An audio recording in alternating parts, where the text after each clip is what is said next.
busquemos através do relaxamento, respiração suave,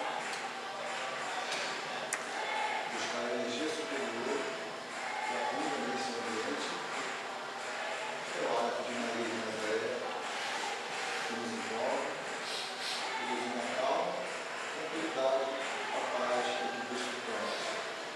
Cada vez mais, embaixo por essa mensagem bonita, purificação e esclarecimento, pedindo nosso pensamento e nosso coração ao Pai Criador, para agradecê-lo pela oportunidade, pelo bem da vida, o bem maior. Agradecer ao Senhor, porque hoje sabemos, somos imortais.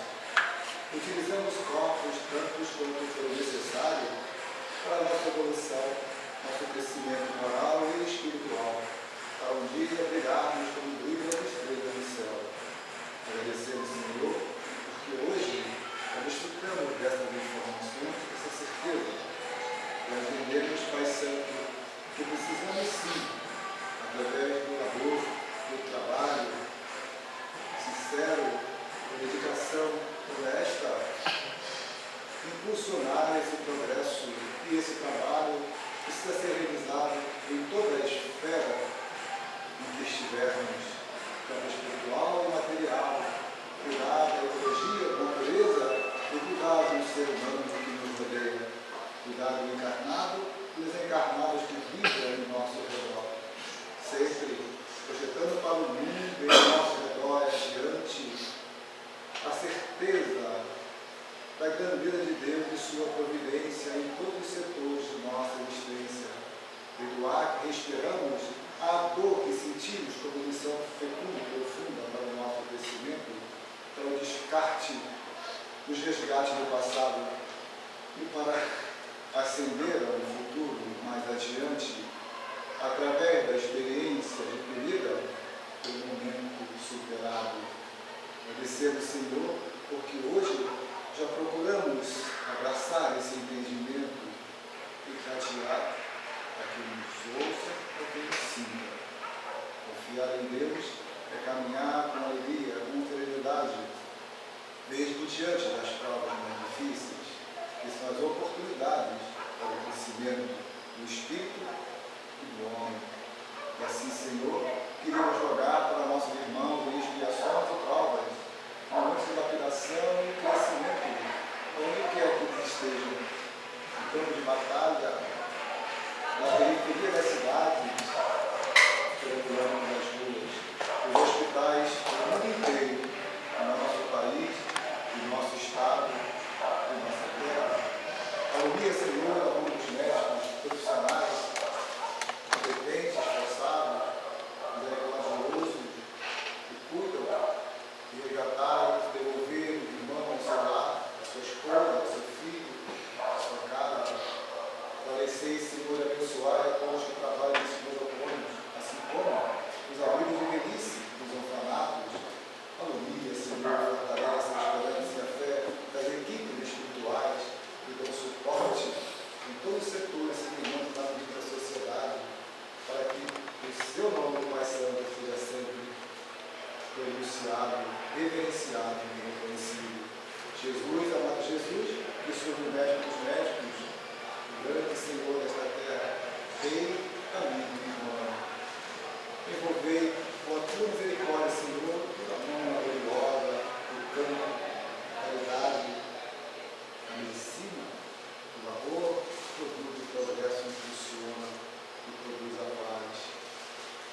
Mãe Santa, Santíssima Senhora, que rege o destino de atividade desta casa, este hospital, este lar, esta escola. Envolva com o seu manto luminoso, ó Santíssima Senhora, nosso país, nossa terra, o mundo. Envolva, Mãe Santa, esta casa e cada um de nós aqui presente. Irradia, Mãe amada, para nossos familiares, nossos irmãos queridos, encarnados, nos que estejam, e que olhar de amor, de misericórdia, promovendo a paz, a vida e a cura para aquele que está enfermo, carente. Assim como, Senhora, também queremos rogar, como pedir somos,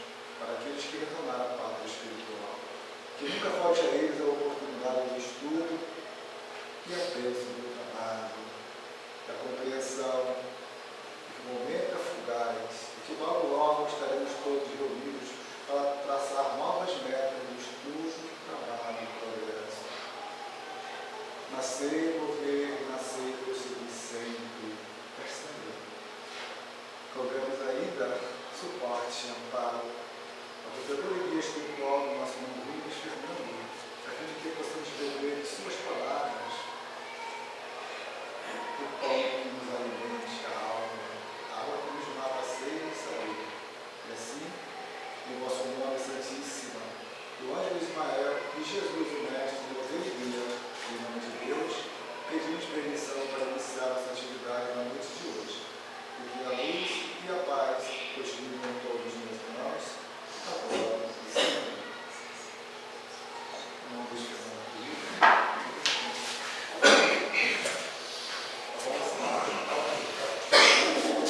Bom, boa noite.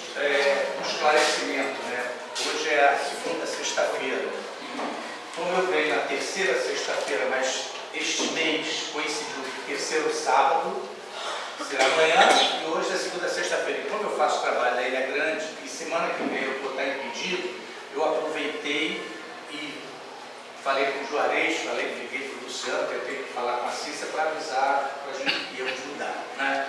Então nós trouxemos hoje para o nosso estudo uma passagem que todos nós conhecemos para a gente discutir. Só pela foto já dá para identificar o que é? Já. Pôncio Pilatos. Isso, né? Pôncio Pilatos e Jesus. Então, Jesus perante Pilatos. Então, vamos ao texto para a gente começar o nosso trabalho. Alguém quer ler? Pilatos então entrou novamente no pretório, chamou Jesus e lhe disse: Tu és o rei dos judeus. Respondeu Jesus: Tu dizes isso de ti mesmo, ou outros te disseram isso a respeito de mim? Respondeu Pilatos: Acaso eu sou judeu? O teu povo e os sacerdotes te entregaram a mim. Que fizeste? Respondeu Jesus: O meu reino não é deste mundo. Se o meu reino fosse desse mundo, os meus seguidores teriam combatido para que eu não fosse entregue aos judeus. Agora, porém, o meu reino não é daqui. Disse-lhe então Pilatos: Sendo assim, tu és rei? Respondeu Jesus: Tu dizes que sou rei. Eu fui gerado para isso, e para isso vim ao mundo, a fim de testemunhar a verdade. Todo aquele que é da verdade ouve a minha voz. Diz Pilatos: Que é a verdade? Ok? Então, alguns esclarecimentos com relação a algumas palavras. Pretório. Em alguns textos vocês vão ver aqui palácio. Pretório, antigamente, na Roma Antiga, era uma tenda onde o general comandava as tropas. E, posteriormente, virou um conselho de oficiais militares e depois a casa do governador. Então, era a casa do governador, nesse caso aí, em Jerusalém, e também aonde a guarda romana ficava hospedada. A outra palavra que a gente tem aqui é servidor, né? Servidor aqui é um humilde servidor, não um escravo, um servo. Ele tinha a sua liberdade. E a outra, fui gerado, porém, aqui, 105 vezes, porque se fosse feito, fui gerado para esse mundo, onde é que está combatido, né? Isso aqui, você vê, os servidores teriam combatido para aquilo, quer dizer, tivessem lutado, iriam se opor a que eu fosse entregue. Isso está em João, no versículo 18, capítulo 18, versículos 33 a 38. Já leram essa passagem em algum lugar? Já.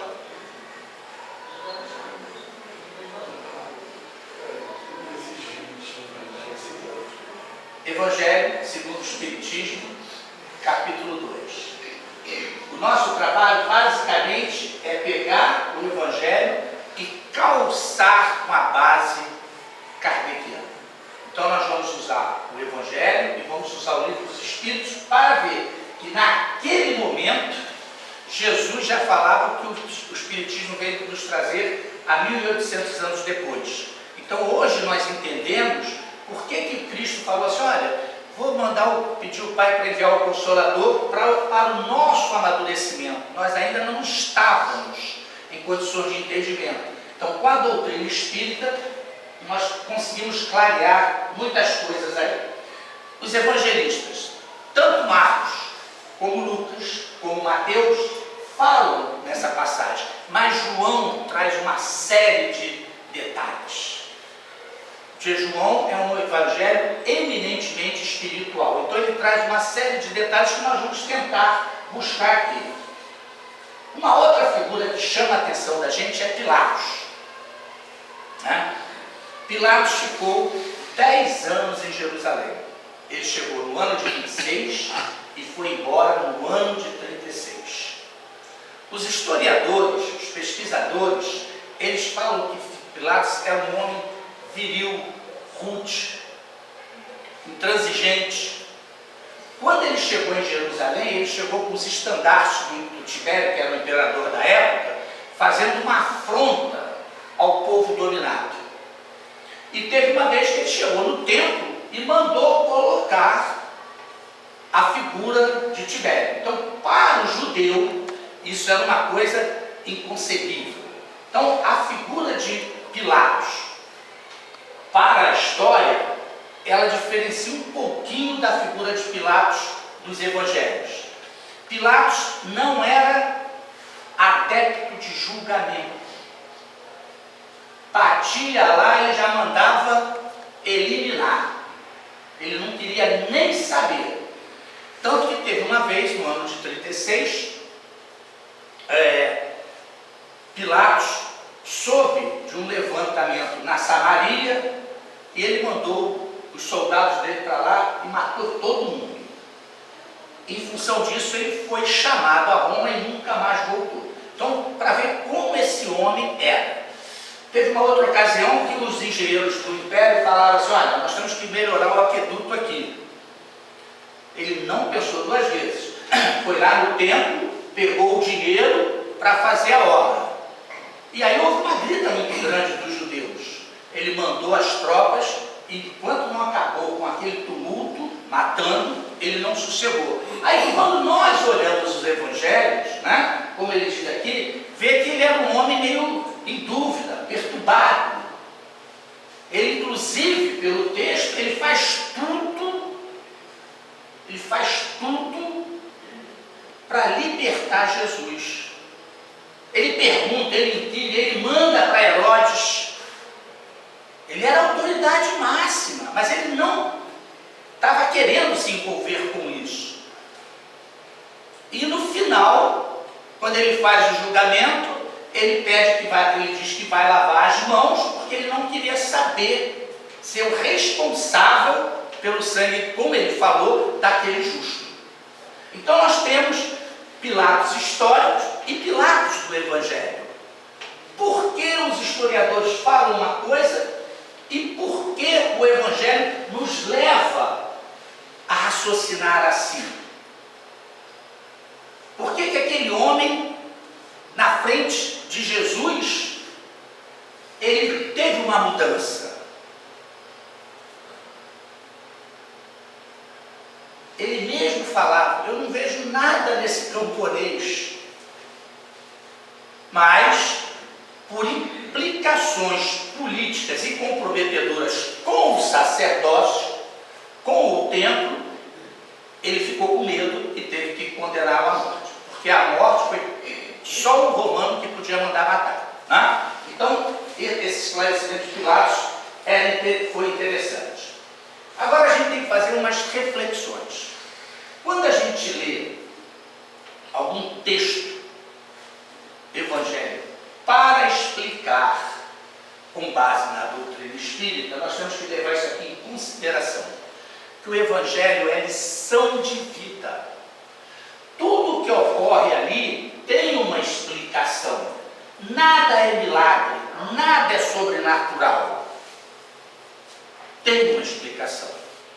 Uma outra coisa que nós temos que saber também é que todas as vezes que eu leio uma passagem, eu tenho que pegar o enfoque espiritual. Porque nós não podemos nos esquecer que somos espíritos imortais. Então eu tenho que ler com esses olhos. O que isso está me ensinando? O que isso está me dizendo? Nesse sentido. Outra coisa. Ali fala Pedro, João, Tomé, Marias, personagens com destaques, outros personagens, como o paralítico, que não tem nome, e anônimos. Todos esses somos nós. Então, quando eu olho um personagem do Evangelho, eu tenho que me conscientizar que eu sou aquele personagem. E o que eu vou extrair dali para o meu crescimento? O ensinamento de Jesus foi para a humanidade. Ok? Ele ensinou para a humanidade. Foi o que ele falou. Tudo aquilo para a humanidade. Mas a mensagem ela tem que ser recebida individualmente. Ele deu a mensagem, mas eu tenho que recebê-la individualmente. Ou seja, eu tenho que ler, eu tenho que raciocinar, eu tenho que fazer as minhas análises individual. Eu não posso pegar o Evangelho para ler e achar que é o outro. Sou eu. Eu é que participo ali daquele negócio. A mensagem evangélica é recebida individualmente. E os ensinamentos, olha lá, como eu coloquei, são lições espontâneas para todas as questões da vida. Da vida. Seja a que passou, seja essa ou a que vem. E aí, para a gente começar a esquentar o negócio, já fomos Pilatos em algum momento da atual existência? Aí quando a gente coloca isso, né, a gente fala assim, ó, Jesus não apareceu na minha frente para eu sapecar ele. É verdade? Então a gente tem que ver por que eu perguntei isso. Porque ele disse que todas as vezes que fizessem isso, outros mais pequeninos, é nem mesmo que o fizesse. E também por aí. Então olha só, Pilatos teve frente a frente lá com o homem, olho no olho. Ele perguntava, Jesus respondia. Ele entendia? Não. Então, trazendo para hoje, eu já fui Pilatos algumas vezes nessa existência. O que é ser Pilatos nessa existência?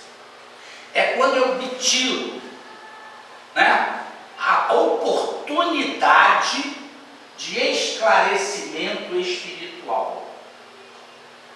Quando eu tenho o esclarecimento espiritual e eu não aproveito, eu estou me autocondenando ao pior tipo de morte que existe. A crucificação, ó, porque a crucificação dói o corpo. Acabou ali, separou, acabou. Agora, quando eu sou Pilatos, não é o corpo que dói. É a consciência.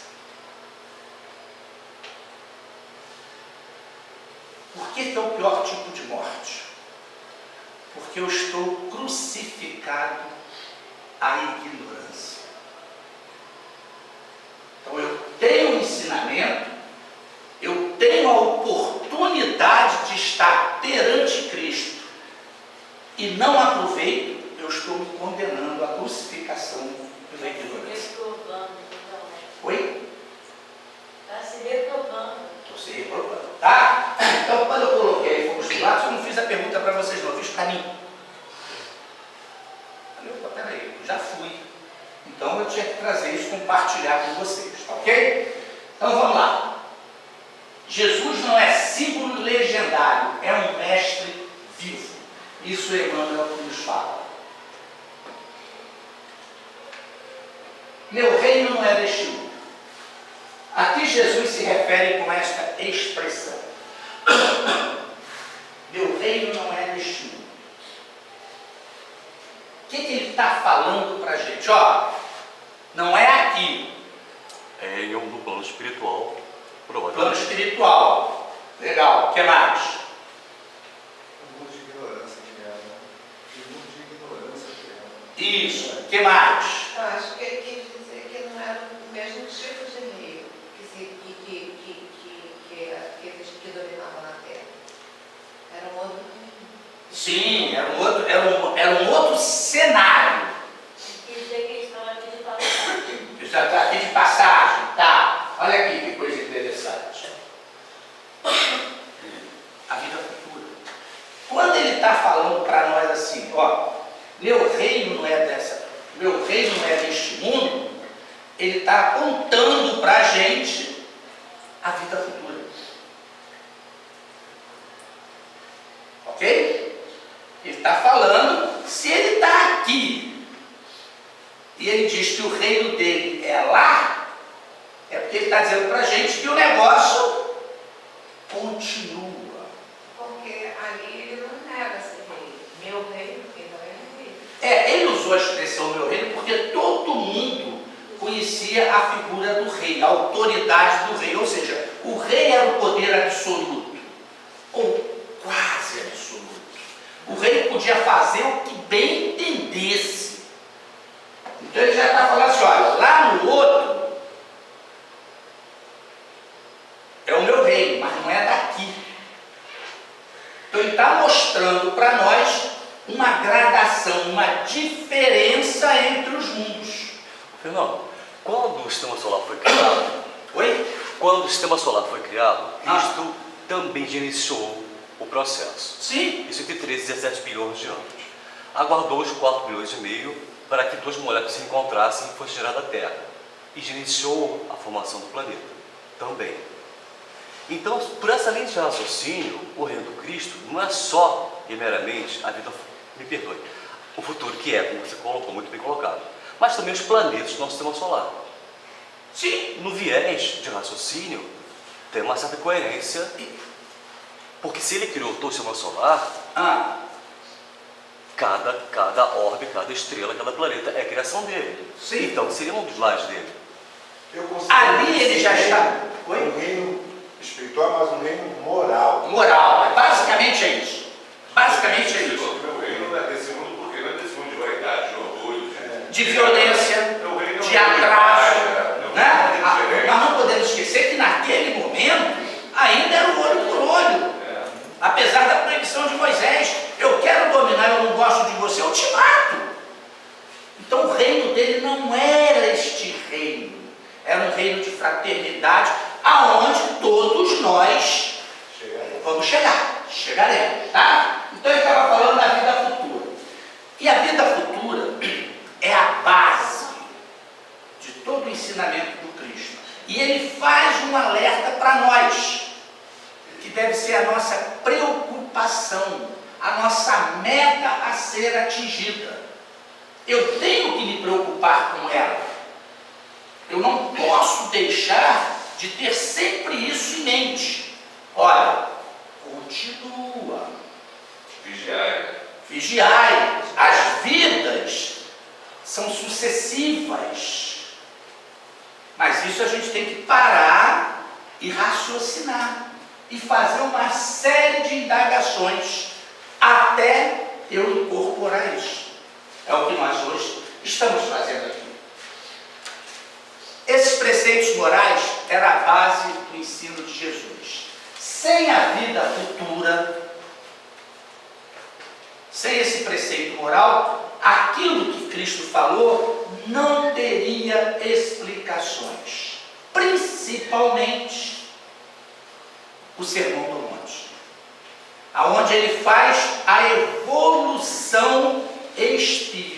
espiritual, aonde ele mostra todas as etapas que nós teremos que percorrer para atingirmos a perfeição. Então, a vida futura era o preceito moral que Jesus o tempo todo colocava para nós. Os que imaginam que Jesus falava da vida presente não os compreendem ou os consideram pueris. Se nós estamos achando, lermos o Evangelho, achando que aquilo que ele escreveu ali é para o presente, nós não estamos entendendo nada. Nós vamos ter muitas dificuldades. Eu quando leio, às vezes tem alguns livros que me deixam um pouco até assim, às vezes um pouco meio desinteressado e um pouco triste, porque assim, realmente é tudo muito transtornado, né? O texto que leu ali fala isso muito bem, fala disso muito bem, dessas coisas. Então aqui a gente aprende também muito. Se a gente não corrigir o que puder corrigir nessa vida, vai corrigir na outra.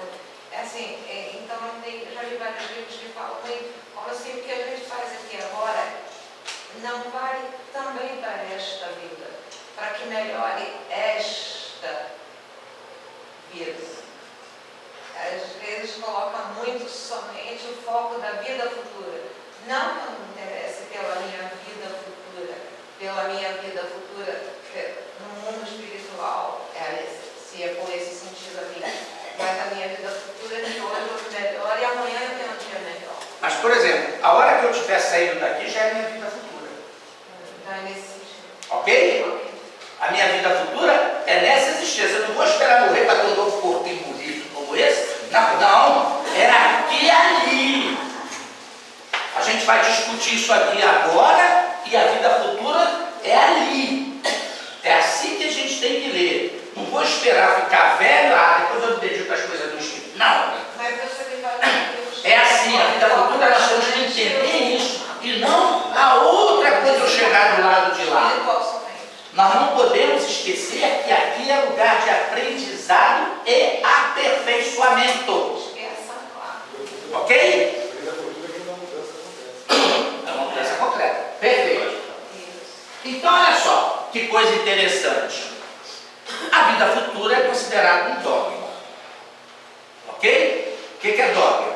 Dogma é uma verdade fundamental, incontestável, base de uma doutrina. Então, a vida futura foi a base da doutrina de Jesus. Tá? Então, nós vamos trabalhar nesse segmento. Então, ele olhou isso, foi o eixo de todo o ensinamento dele. Todas as passagens dele, ele deixava transparecer a vida futura. A pecadora, vais e não peque mais. O que ele estava falando para ela? A vida futura? Ela. Os leprosos, os 10 que ele limpou, só um voltou para agradecer. Então, só um que teve a vida futura corrigida, os outros 9 não. Tá? E aí tem uma coisa muito interessante. Naquele momento, naquela época, nós tínhamos uma ideia muito imprecisa do que era a vida futura. Quando Jesus falava em vida futura, nós pensávamos assim, outro mundo. Como é que é isso? Como é que ele vai para lá? Como é que vem para cá? Isso não era claro como é hoje para nós. Para nós espíritas. Para nós espíritas. Vamos chegar lá, eu não queria cutucar. Olha, eu controlo a língua, mas você cutuca, vamos lá. Então o que acontece? Eles tinham uma certa dificuldade nesse entendimento. Então, eles acreditavam em anjos. Em anjos. Mas aí, por isso que vem a asinha, né? Como é que ele vai para o outro mundo? Tem que voar. E a única coisa que eles conheciam que voava tinha asa. Então, tinha asa nos anjos. E depois até alteraram, o anjo tudo criancinha, pequenininho, de asinha, bonitinho, né? Aí nós vamos ver a concepção do pintor. Aquele áudio que te mandei tem explicação para essa questão. Sim. E aí? Já vi que alguns desses espíritos tão iluminados que pareciam asas. E quem viu... Tem explicação, né? Tem explicação. É iluminado. Tem explicação. Então o que acontecia? Eles achavam que os anjos eram seres criados perfeitos. Eram seres criados perfeitos. Então eles tinham aquela concepção. Se vai para o outro mundo, como é que vem? Então, eles achavam esses seres criados perfeitos. E a gente sabe que não é isso. Olha o que a doutrina espírita diz para a gente. Os seres a que chamamos anjos, arcanjos, serafins, são espíritos puros. Se acham no mais alto grau da escala e reúnem todas as perfeições. Reúnem todas as perfeições. Não formam uma categoria especial de natureza diferente da dos outros espíritos. Então isso para nós, está lá no livro dos Espíritos, questão 128, isso para nós é um alento, é um estímulo, que eu vou virar anjo, não sei quando, mas vou virar. Não é verdade? Então olha só, esses espíritos puros, estes anjos, já percorreram o caminho que nós estamos percorrendo. Quer doutrina mais consoladora do que isso? Jesus já estava falando isso de uma maneira velada para nós, que éramos naquela época semi-selvagens. Ok? Meu reino não é deste mundo, vida futura de novo, anjos. Então o que eles achavam, né? Que eram seres criados a revelia, mas não era isso, ó. Os anjos percorreram todos os graus da escala evolutiva, uns aceitando sem murmurar suas missões, chegaram depressa. Outros gastaram mais ou menos tempo para chegar à perfeição. Isso é a questão 129 do Livro dos Espíritos. Ok? E genericamente, anjo, nós chamamos uma pessoa boa ou uma pessoa má. Uma pessoa de luz, uma pessoa de treva. Usamos também como sinônimo de espírito ou de gênero. A gente normalmente faz isso. Ô meu anjo, quando esquece o nome, né? Não é verdade? Né? Quantas vezes a gente usa essa expressão, esqueceu o nome? Ô meu anjo. A pessoa chama de anjo, mas é porque a gente esqueceu o nome, mas é uma verdade. Desde que verás, observação da lei. Eles acreditavam, né? E eles obedeciam à lei. Dentro da lei de Moisés tinha a parte divina, como nós já falamos da outra vez, e a parte que Moisés teve que botar cabresto naquele povo. Então eles achavam o seguinte: dentro da lei você tem a obediência e a desobediência.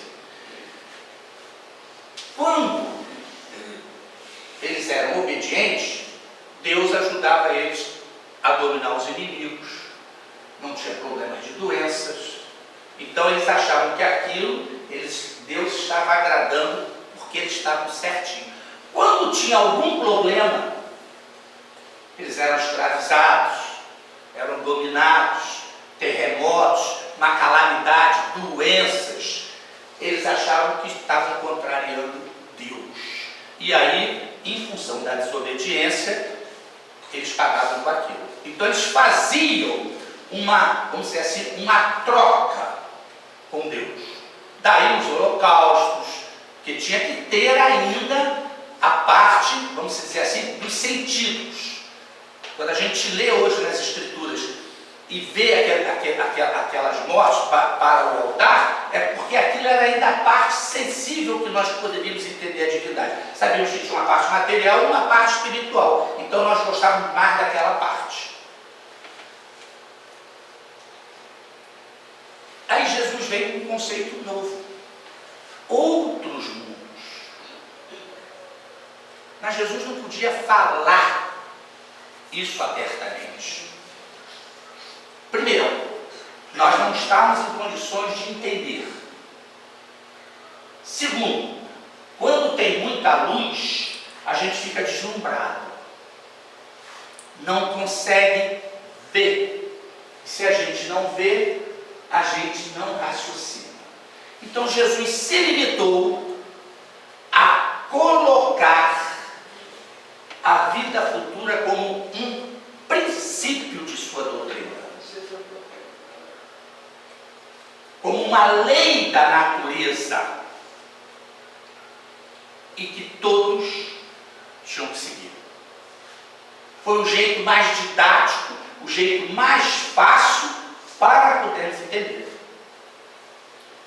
Ok? E aí vem o Espiritismo.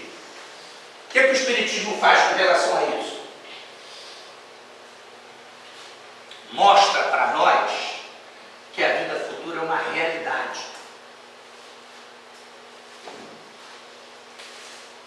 A vida futura é uma realidade. Todo cristão aceita a vida futura. Todo.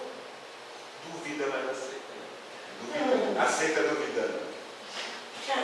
Vem fazendo coisa Uns, vou aproveitar a dica ali, uns aceitam duvidando, porque não entendem.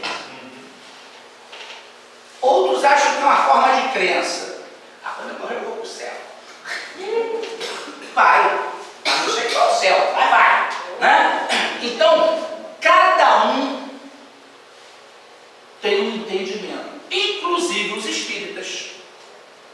Porque nós ainda não fazemos uma ideia do mundo espiritual. Apesar de André Luiz ter escrito para a gente, trouxe aquela série dele, que ele faz uma série de colocações sobre vários mundos, nós ainda temos dificuldade de entender. Tanto que a gente quer ir para o umbral, quer ir para o nosso lar. Eu não quero mais. Chega, minha cota já acabou. Né? Mas a gente sabe disso. Então a gente vai para colônias, a gente vai para lugares adequados ao nosso nível moral. Ao nosso nível moral. Eu não vou por privilégios. Eu não vou porque fico escutando o presidente da casa espírita falar. Ele fala, não, você vai para um lugar bom. Não, isso não existe. Então o Espiritismo mostra para nós essa realidade. Como? São os próprios espíritos que vêm de lá e contam como eles estão vivendo. E o detalhe é que a gente quase não presta atenção. Ou passa assim, de passagem. Que a situação que eles estão na vida futura é decorrente da vida atual. Causa e efeito. Oi? Causa perfeita. Causa e efeito. Então, da maneira que eu me portar agora, a minha condição no futuro vai ser diferente. Então, olha a nossa responsabilidade. Já pensou como desencarnar? Todos que estudam espiritismo, se encontrar no grau, vai falar, você. Vamos fazer um teste. Eu vou para o Hospital Esperança, com certeza. Não tem a Ok? Então, hoje, nós sabendo disso, nós vamos começar a preparar a nossa vida futura melhor. Porque a que nós estamos aqui também é uma vida futura de uma outra. Não é à toa que eu tenho esse pigarro. Não é? Não é à toa. Então eu sei, mas hoje eu já começo até a me divertir com ele. Mas eu sei. Foi lá atrás que eu preparei isso. Tá certo? espiritualmente. Então, com isso, eu tenho uma consciência melhor das coisas que estão me acontecendo. Eu tenho mais facilidade de aceitar, porque eu sei que eu sou o próprio arquiteto da minha vida futura. Mesmo deve ter Mesmo que já deve ter Mesmo dessa. irritado, não perdoa. Isso, Sou isso aí. candidato vai ver a tarja preta. Sem dúvida, sem dúvida. Agora se vai tomando tarja preta. Sem dúvida nenhuma. Vamos lá. A palavra dele não afiançou a negação absoluta da felicidade celeste para a terra, mas apenas definiu a paisagem então existente, sem esquecer a esperança do porvir. Isso é que é importante. Naquele momento tinha felicidade? Tinha. Hoje tem felicidade? Tem. Mas ele deixa aqui, ó.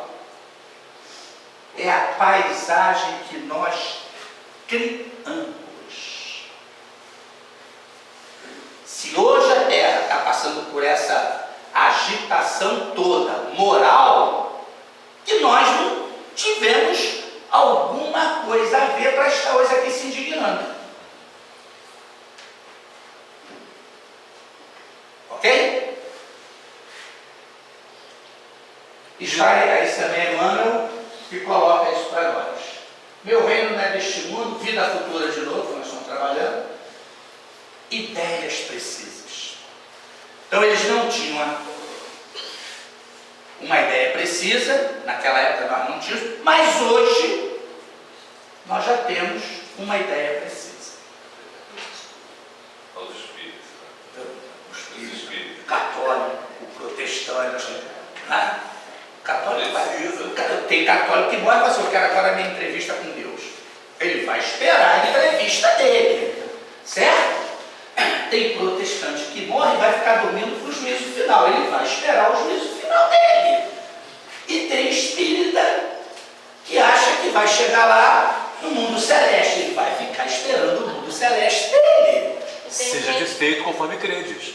Jesus. Isso aí. E tem gente que quer nadar em rio de leite, tomar água em copo de ouro. Não é verdade? Então, olha só. Ideias precisas. Quando eu tenho essa ideia dentro da minha cabeça, já aceita, da vida futura, o que muda em mim? O que muda no nosso comportamento? Agora eu joguei para vocês, eu vou beber água. O que muda? Já está mudando o comportamento da gente atender o ensinamento dos espíritos universais. Quando eu tenho a fé na vida futura, minha atitude moral começa a mudar. Se refina. Pois é. Meu ponto de vista daquele assunto já é outro, Não adianta enganar para si não, porque Deus está vendo. certo? Já é outro. Então, quando eu tenho essa fé na vida futura, meus atos de moralidade vão começando a se adequar com a lei divina. A consciência acusa mais. Errou. Oi, na hora, né? Errou de novo. Então, por exemplo, hoje nós não matamos para tirar a coisa dos outros. Eu posso até ter inveja. É diferente. Mas aí eu vou me esforçar para ter. Porque o meu grau de moralidade não permite mais o homicídio. O meu grau de moralidade não permite mais o roubo. O meu grau de moralidade não permite mais a trapaça. Porque, como ele falou, a consciência começa a me cobrar. O que tu está fazendo na casa espírita? Não aprendeu, não? Pois é. Aí a gente escuta o anjo da guarda falar com uma vontade, uma voz bem rouca. É a nossa consciência que cobra. Então, quando eu tenho a fé no futuro, é uma ideia mais precisa do que vai acontecer. Eu começo a mudar o meu comportamento. Mas existe a dúvida no futuro. Se eu tenho a dúvida no futuro, o que eu vou fazer? Só vou dar importância à vida presente. Eu não vou, que futuro? Nada, eu quero saber o agora. É o aqui. Então eu vou fazer tudo para satisfazer as minhas necessidades, inclusive com supérfluos. uma coisa dessa, eu fico desesperado. Quando eu não consigo atingir, eu me desequilibro. Porque aquele é o meu objetivo de vida. Meu objetivo de vida é um carro novo, zero. Ou uma lancha nova. Se eu não consigo, eu me desestabilizo. Porque eu deposito toda a minha fé na vida presente. Como futuro imediato. Como futuro imediato. Ok? E aí, novamente, vem o Espiritismo. O que o Espiritismo mostra para a gente com relação à vida futura nessas ideias precisas? Ele mostra para a gente que as nossas existências, elas são consequência, é um conjunto. Eu hoje sou a personalidade Luiz Fernando. No passado eu fui N personalidades, mas todas elas se conjugam, se entrelaçam e caminham. Assim como o mundo que eu vivo, que também se conjuga e se entrelaça com os outros mundos. E dimensões também. Dimensões. Daí nós falamos que o universo é a casa do Pai. Nós estamos na morada dele. Mas o meu pensamento vai influir em toda a casa. O meu procedimento vai influir em toda a casa. Na década de 80, desculpe interromper, mas é pertinente. Eu trabalhei numa instituição bancária. E uma das minhas colegas falou o seguinte, que um amigo dela, que na época tinha lá os seus conceitos, as prerrogativas espirituais, disse o seguinte: você tome cuidado quando você levantar um dedo em riste, porque você pode estar abortando o surgimento de uma estrela. E é verdade. Tá? Então você vê a nossa responsabilidade neste conjunto de emanações. Por isso, que quando a gente pega a bibliografia espírita, as equipes de socorro, como estão chegando perto da costa da cheia, tudo está preto. Somos nós os responsáveis por essa coisa preta, das nossas emanações. Daquilo que eu jogo para o universo. Então a responsabilidade é minha. Eu não posso transferir. Opa! Bom, já que a discussão da nossa hora, vamos dar um pulinho rápido. Tu és rei dos judeus? O que Jesus quis expressar quando responde a Pilatos que seu reino não era deste mundo? O que ele falou? Ah, Pilatos, aí, o negócio é esse. Que ele estava dizendo o seguinte: oi? Que o mundo dele não era este mundo físico. Que o reino que ele estava preparando para nós é um reino onde a fraternidade, onde a lei divina será exercida, será executada. Porque naquele momento, como hoje, nós nos esquecemos da lei divina. Não é que eu não deva ter as coisas da matéria, mas eu não posso deixar as coisas da matéria sobrepujar, ser mais importante do que as coisas do espírito. Porque eu sou imortal, minha gente. Ok? Então Jesus estava falando isso para Pilatos. Com que finalidade Jesus veio a este mundo?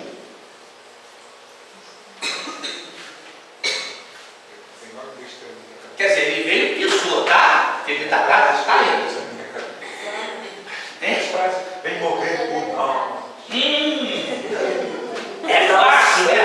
É fácil. Uma vez me falaram isso. Eu falei assim, vem cá, como é que ele sabia que eu ia chegar em 1950? É Deus, não, ele não é Deus.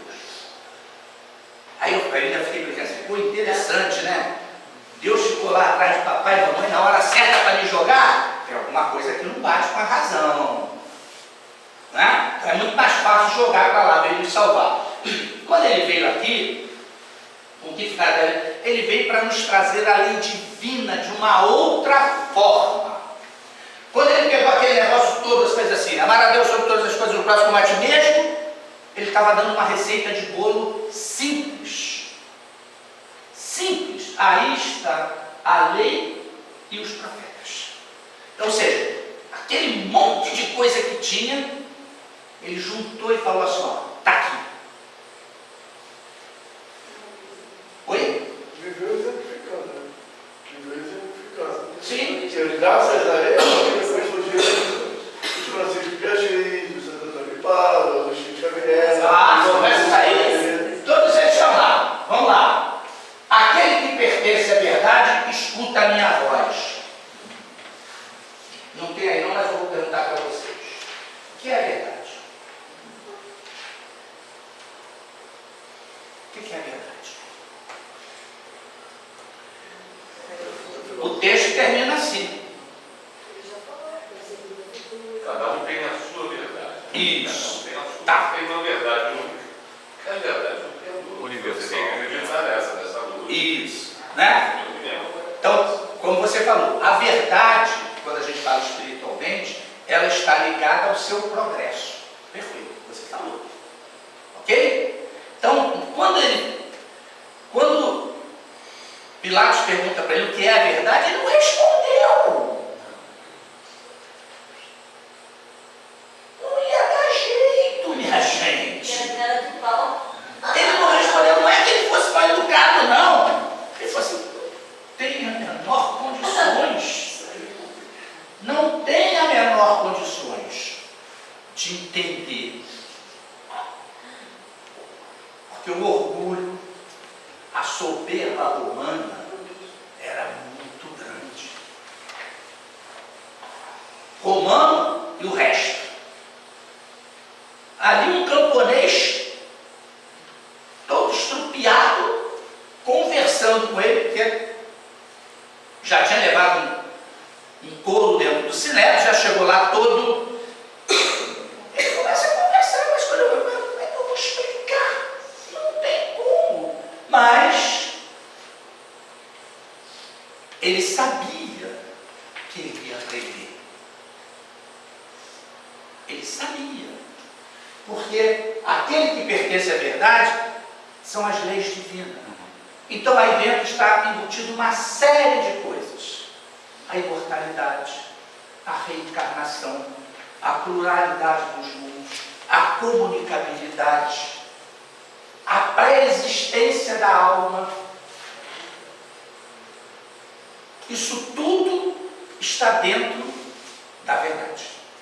E ele não podia, naquele momento, falar para Pilatos que ele não iria entender.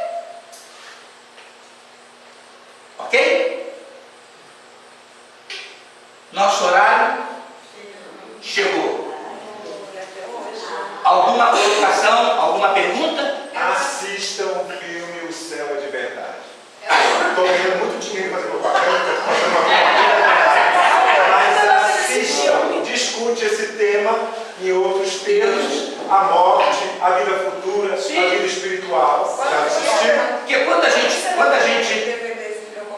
gente começa a ser conscientizado da vida futura, a morte para nós é simplesmente uma transição, uma passagem. Uma passagem, porque nós temos certeza que vamos chegar do lado de lá, dar uma equilibrada e continuar andando. Ok? O Fernando, interessante que o Evangelho do Cristo para nós não é diferente do Evangelho de um outro Cristo para uma outra esfera, outro orbe, que na verdade se é máxima, é o amor que mantém todos os planetas na sua mais perfeita translação e rotação sem se chocar, né? O que vale para nós, naturalmente valeu para o planeta antigo, com provas de expiações, né? Assim por aí vai. Então, basicamente, é só para pontuar, porque na realidade pensa só em nós, do ser humano. A lei divina é uma só, mas adequada ao grau de desenvolvimento de cada um. Se você pegar os 10 mandamentos e ampliar, são as nossas leis morais. com uma outra roupagem em função da nossa evolução. Mas naquele momento a gente só podia escutar não, não, não, não e não. Ok? Mais uma vez, obrigado pela oportunidade. Agora é preocupante você falar para si que não é perfeito, que é imortal, né? É muito preocupante. Porque senão você fica pensando nos teus atos do futuro e esquece quando sai da porta para fora. Isso aí. Por isso que eu tenho que falar, é ali que a gente tem que ver. O futuro está ali, vem Isso aí. Acabou ali já. Acabamos de chegar lá no dia, mas vamos de passo Mas passo a passo, sem dúvida nenhuma, de degrau em degrau. De degrau em degrau. Tá? Obrigado. Meus queridos, aproveitando o ensejo de unidade, que eu vou fazer a prece, antes de fazer a prece, eu queria me lembrar que no dia 22 de agosto, nós teremos uma palestra da Casa Espírita, a Fundação da Casa Espírita, o nosso irmão Paulo Eduardo de Moraes, às 20 horas. Tá bom? Convidados, convido seus familiares, vai ser um excelente trabalho, tão bom como esse que eu falei aqui agora, Fernando. Ciência e Evangelho, esse vai ser o tema que o nosso irmão Paulo vai abordar para a gente. Tá bom? Show.